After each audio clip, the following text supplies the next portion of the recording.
गिख्रंथाव सिमब्रेनाय बारजों गंसे नखरा सिलिंखार।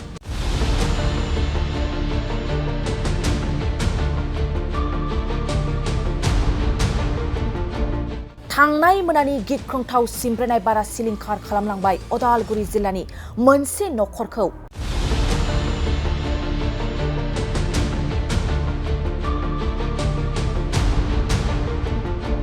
थांनाय हराव गोबारै सिमब्रा अखा बारहुंखा बारनायजों हरनि 10:15 रिंगायाव उदालगुरिनिफ्राय भैरबखुन्द थांनाय राजा लामानि फरेस्टनि आवथायाव थानाय फांसे गिदिर दंफाङा गुनानै उदालगुरि जिल्लानि भैरबखुन्द ओनसोलनि माजरगाव जुमुगुरि गामिनि सुम्बु बर'नि न'आव गोग्लैसिनना न'आ बायख्रेबजोबो।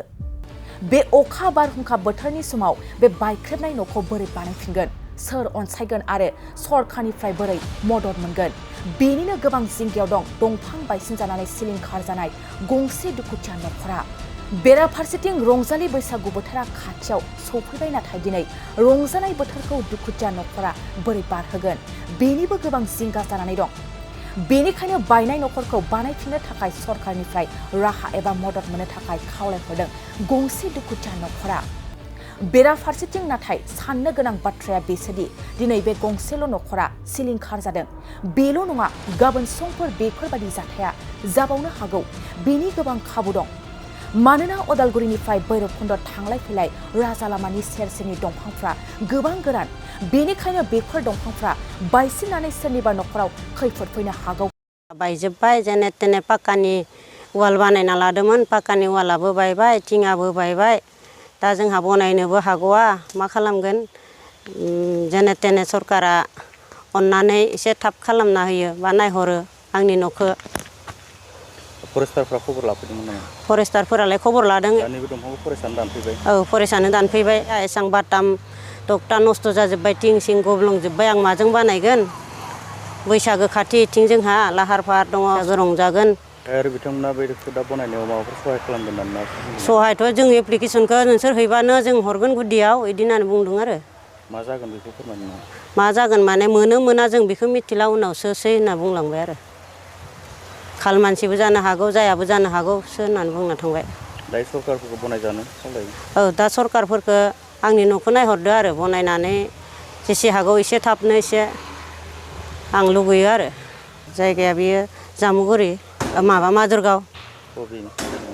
माजरगाव भिलेजा, ओमफ्राय पस्ट अफिसा भैरबखुन्द, बेयो आरो उदालगुरि जिल्ला।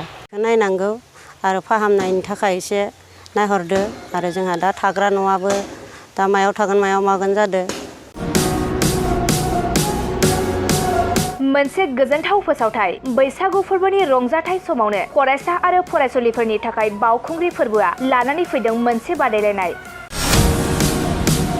11थि बावखुंग्रि खुंफुं आफादा फरायसा आरो फरायसुलिफोरनि थाखाय लानानै फैदों एसे राइटिं कम्पिटिशन। फरायसा फरायसुलिफोरनि थाखाय बैसागु रंजाथाइ फोरबोआव बावखुंग्रि फोरबोआ टुरिज्म डेभेलपमेन्ट पटेन्शियल इन बड'लेण्ड टपिकखौ लानानै बे एसे राइटिं कम्पिटिशनखौ खुंगोन। बे कम्पिटिशनाव जायनो सेथि मासियाव देरहानो हायो बिथाङानो नोगोद 25,000 रां बान्था मोनगोन। बेफोरबादिनो नैथि मासियाव जायनो देरहानो हायो बिथाङानो नोगोद 15,000 रां बान्था मोननो हागोन आरो थामथि मासियाव जायनो देरहानो हायो बेनो 10,000 रां बान्था मोनगोन।